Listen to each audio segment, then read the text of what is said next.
Hey there everybody, how's it going? I hope you're all good. I'm very good. I've had a bit of a productive afternoon. I've finished work and I've decided to carry on with the task of trying to clean down my work surfaces and my games and everything in here. So if you've been watching for a little while, you might have seen some of the earlier episodes of this series. I'm going through all my games collection, all my collectibles and cleaning them. I've done that whole shelving unit, the glass one. And for those of you who were paying attention last time, I said I was going to move on to this next. The thought of cleaning like the Lego today, I was just like, I haven't got it in me. Those who collect Lego know it's one of the hardest things in the world to clean, and I don't know where to start with it. So I've ended up cleaning out and trying to clear down my console cabinet, which is here. So I'm going to talk about all the different things in here, and as I put it back together, I'll show you at the end what it looks like. So I've got a few bits and pieces that I haven't put back on yet, but I'm going to go through everything and talk about the different retro consoles that I've got. So I'm going to start with one that I didn't actually own when I was younger. I had one, I think we borrowed it off one of my brother's friends briefly, and I used to go and play this with some of my other friends, which is the PlayStation 1, which was sort of revolutionary at the time, wasn't it? And between this and Xbox, they knocked Sega out of the game, didn't they? So maybe that's why I did like playing the PlayStation. I was a bit more of a fan of the PlayStation 2, which I haven't actually got in my collection. I need to find one. But yeah, I was very much a Dreamcast, Sega Saturn girl still, because of my love of Sonic and everything Sega. But yeah, so I guess the game off that I have my fondest memories of would be, it's got to be Resident Evil. Watching my friend Daniel play that, we'd sit up all night, I'd watch him play that and try and help him as best as possible whilst he was playing it. Yeah, just going around trying to get that game finished. And also I think my friend David had a PlayStation. He definitely did actually, because we'd go and watch him playing Tomb Raider as well. So yeah, I didn't actually own one of these, but I'm glad I've got one in my collection now, and I have got a few PlayStation games. This is a good working one that my friend gave to me, so yeah, lucky to have that one. But yeah, again, not the same nostalgic attachment to the rest of the consoles that I've got here, and again, there's some that I'm not as attached to that I am to others, mainly the Sega ones, as you know.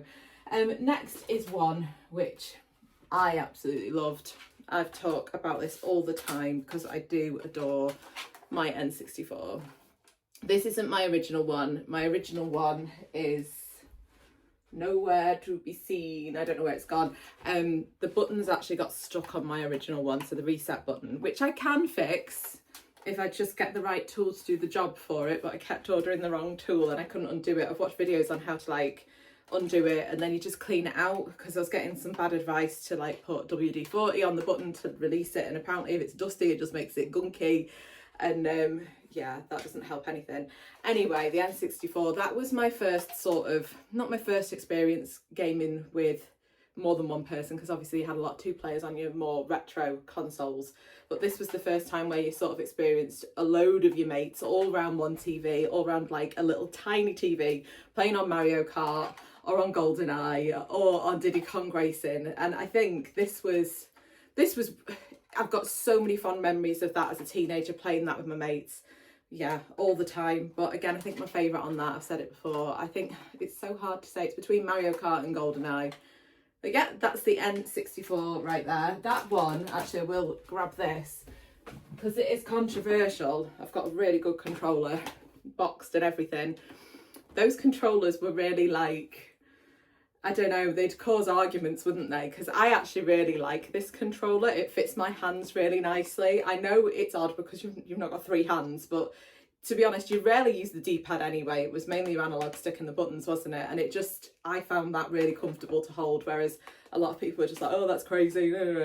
So they'd tend to go more towards Xbox and stuff, wouldn't you? But I love that controller, and I like the fact that it came in so many different colours. I had the yellow one growing up as well. So when I found that last year, maybe earlier this year actually, the guy in Stoke was selling that, and I was like, I'll have that, mate. It's in really good condition and to be boxed as well. I'm really pleased about that.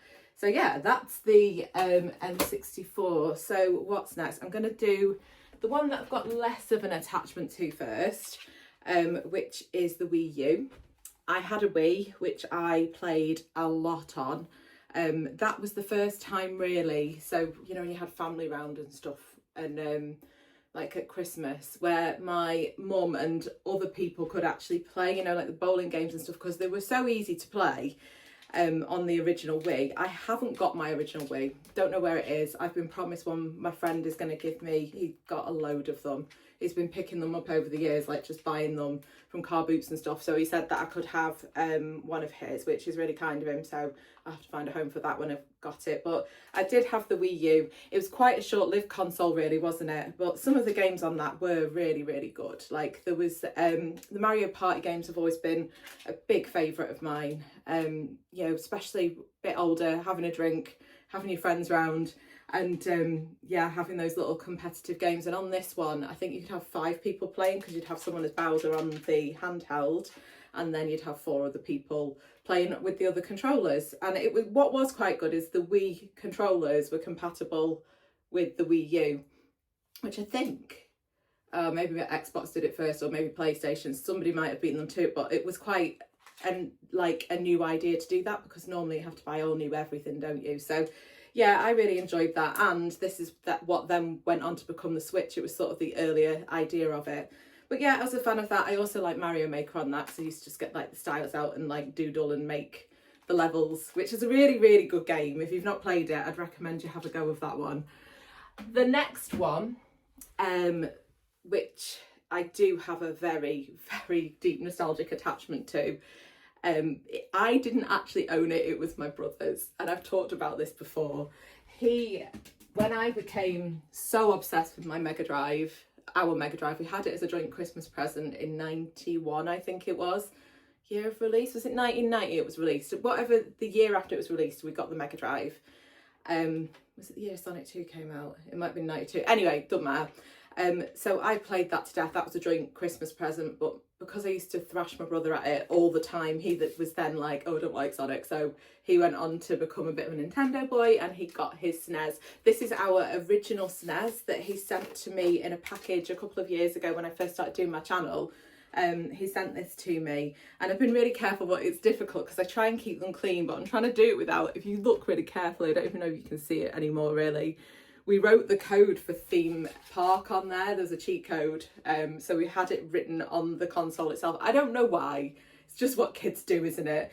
But we wrote it on there in pencil. I think you can still see it actually. th.l.rch. I don't know how accurate that is. But yeah, it is coming off a little bit because I do keep them clean. But I try and sort of avoid that bit because it's got that little nostalgic memory. But my earliest memories of this was when I used to go down my friend's house down the street. So Dominic and Jordan, who were brothers, they had a SNES, and we'd go and play on Mario Kart. And I think that's the first time I played Street Fighter as well, was on the SNES. And arguably, I don't like to say it, but Street Fighter on the SNES is probably better than it was on the MegaDrive, just because you had the extra button. With the MegaDrive, you used to have to press start, didn't you, to switch between kick and punch, which is where I became a bit of a button basher, to be honest. Any games where it involves just, you know, fighting games, I tend to just do the same move over and over again, and I'd pick those characters like Blanca and Chun-Li or E Honda, who would just, you could just do those button bashing moves. But I think that's a consequence of being a MegaDrive girl, because if you have the SNES, you've got more opportunity to do more moves without having to overdo it, I guess. But yeah, so that is the SNES. And one of the other stories I've got with that, my brother, I had Yoshi's Island, I think it was. Is that the one where you have to rescue baby Mario? I think it's Yoshi's Island. I think it is. And I was playing a lot on that. I bought a copy. My brother got annoyed with me because he got this rule that I wasn't allowed to leave the cartridge in the console. Andy, when you listen to me do these videos, because he does watch these, do you ever think, oh my God, I was a little arsehole? Because you were, weren't you? But anyway, one day I left my cartridge in, and because he was so annoyed about it, he took it out the console, threw it in his waste paper bin, which my mum then went on to throw in the main bin, and it happened to be the day that the bins were emptied. So that went off to landfill, and it was a very traumatic experience for everybody involved. But yeah, the SNES I spent so much time on. Again, it was more my brother's, and he tried to keep me off it as much as possible because I kind of hogged the MegaDrive. So I guess it was deserved really, right? Next one on my shelf I will go for is the MasterSystem. again, this was a console that I never owned as a child. We went straight to MegaDrive, so I went from my Spectrum straight on to MegaDrive. We skipped over the Master System, and to be honest, I remember my mum having a conversation with my dad in the kitchen when we were kids. She was whispering, but my mum is like me, and whispering is like talking at a normal level for most people. And she and my dad were discussing, like, no, they want the expensive one. They want the expensive Sega. It's not the cheap one, as in the difference between the two. I don't think there was a massive price difference. I guess it was a massive price difference. And I think this was like £80 to buy brand new. And I think the MegaDrive was like 120 quid. And back in the early 90s, that was a lot of money. It's kind of the equivalent of what we pay now, you know, for a Switch. How much is a Switch? 400 quid? Something like that. Maybe not that much, but it seems a lot of money anyway for what it is. But yeah, my friend Charlotte had a Master System. My favourite game on the Master System has to be Alex Kidd, the built-in one, Master System 2. And if I'm completely honest, I didn't even realise this was a Master System 2. I don't really want to say how it was only a few years ago that I was like, oh, it was a Master System 2, and then realised that there was the original Master System as well, which I kind of want in my collection because this is the one I remember, but I do like the look of the original Master System because it's got that more sort of 80s, early 90s retro sort of vibe about it. But yeah, so I've got that now. I've got a few Sonic games. I'm not going to be an avid collector of the Master System games. I think I've pretty much got the ones that I want, and I've got Alex Kidd built in, which I do play sometimes. And we spent a lot of time playing that game as well. A lot of time playing that one. The next one is a console that I desperately wanted, but we couldn't afford when it came out. We used to borrow it off my brother's friend Andy. My brother's called Andy as well, and his two best friends were called Andy. It was all very confusing in our house. If you shouted one of them, they'd all come running. But yeah, so his mate, Andy one, we'll call him, he used to lend us the Saturn, and my favourite game on this is Sonic R. I have discussed it so many times with you all. In fact, if I'm to open this, yeah, that's what's in it. That's what I play. If I switch my Saturn on, that's the one that I will play. I need to get a memory card for this though, or I think somebody said about changing, there's a battery in it that I need to change because it's not saving anything. Not that it bothers me too much because I just like to play it and run through, and the music in that game. This is the era where the Sonic team, when they started to make games that weren't necessarily as good gameplay as the original ones on the MegaDrive, they started making killer songs on them instead, didn't they? They were absolutely insane, the music. It's the first time we had like lyrics in a game as far as I'm aware. But yeah, so the Saturn, there is a little bit of a story on this. I talked about this. It was one of the first videos that I ever did on my YouTube channel. I might even tag it underneath actually. So my brother, when I started doing my YouTube channel, and I was like, oh, I always wanted a Saturn, and he was like, I got you one when you were 21 years old. So a bit later than release date. So I think probably, I can't remember what year that would have been released, but yeah, it was about 7 or 8 years after the fact.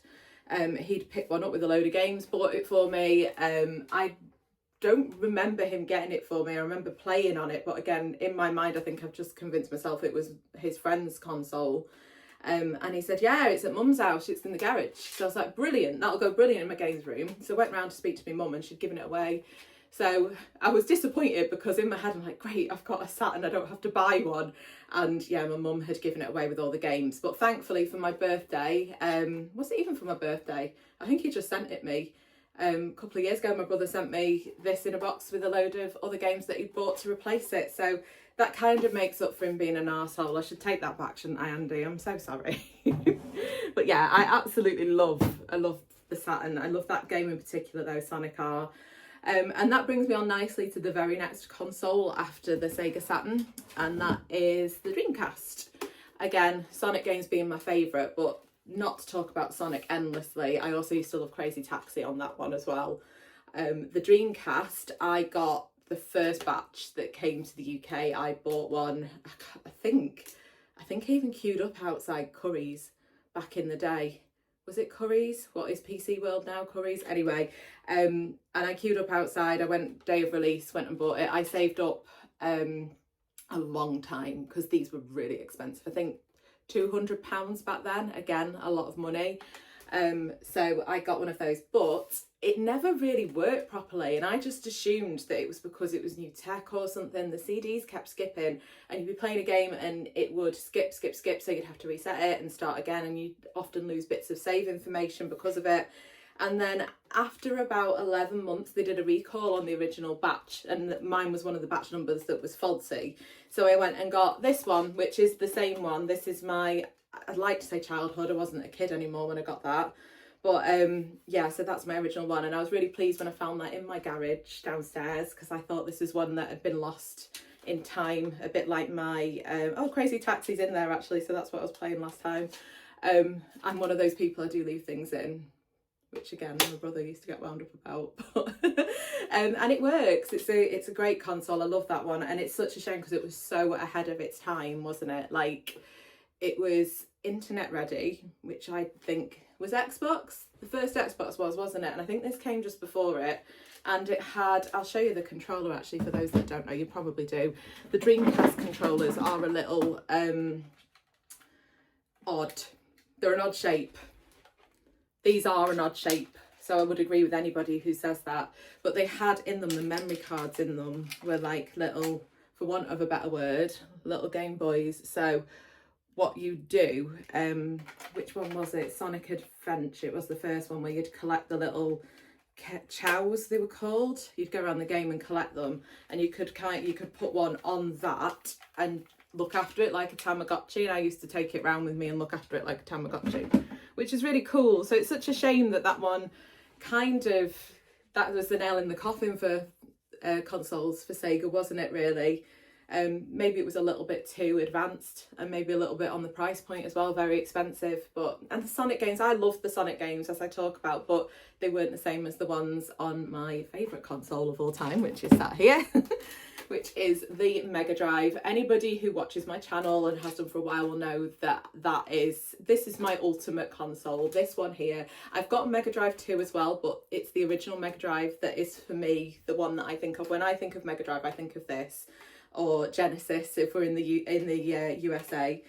But I just spent so much time on this. I dread to think, like, I was speaking on a stream the other week about the fact that Sonic, the hours I've put into Sonic Origins on my Xbox and on my Steam account and on Switch, because I had it on the three things, I think it was the three things I've had it on. And then the original Sonic game, so Sonic 3 and Knuckles, is my all-time favourite game, above any game I've ever played. And I couldn't even, like, I can't even quantify how many hours I've spent on this as a console.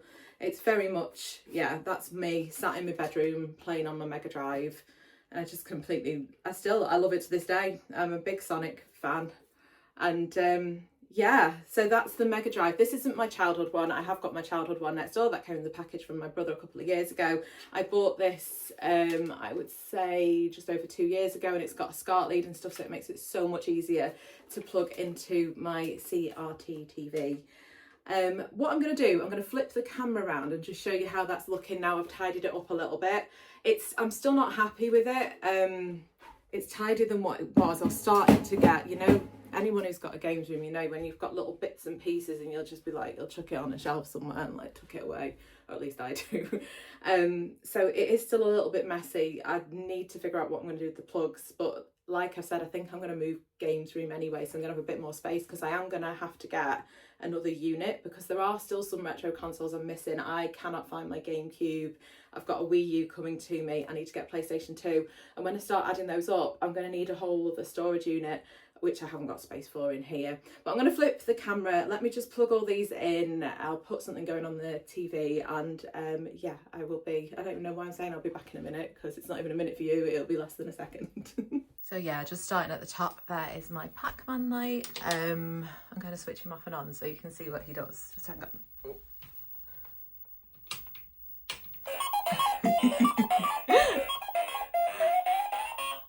I love the noises he makes. There's a little remote control for him somewhere. I don't know where it is. Oh, I was going to switch that on, wasn't I? Gone to the trouble. I put Road Rash 3 in, which was one of my favourite games. I used to play that with my cousin Dave and my brother a lot. That flicker that you can see on the TV, I can't see to the naked eye. Oh, it's gone again. that flicker. You can't actually see that, it's just the frame rate between my phone and with the CRT TV, and that is one that Goldtooth gave me.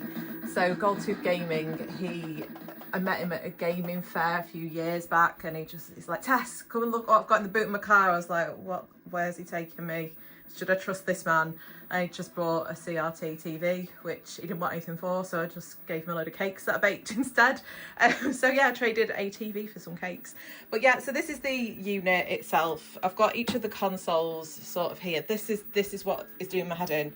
All of these cables and stuff, there's a lot. And I know that I can put cable ties around them and stuff, but because this is where the plug socket is, I need to think of a different solution because it's the first thing you see and it doesn't look very good. But for all of the consoles, the intention is that I need to get a couple more of these. I put like the controllers in that little box behind them. And then, so the top four are my Sega shelves. Then there's the SNES and my Wii U, which should be stood up, which I've not stood up. I need to do that. And then on the bottom is my N64 and my PlayStation. So yeah, that's my console cabinet.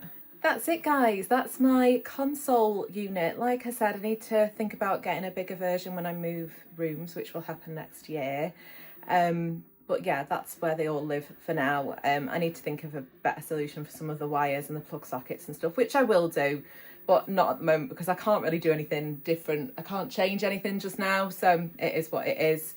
But yes, so what have I got planned? By the time I get this video out, I will probably have already started playing Resident Evil 6 with my friend Cynic. We play on a Friday night. I play Resident Evil, but because we're on Resident Evil 5, I played Resident Evil 5 through and it was a duo one and it was putting random people in my game. So Cynic's like, I'll play it with you. Thankfully, he was there. So we played all the way through that. We're starting Resident Evil 6. So that'll be the last night, I think, by the time I get this video out.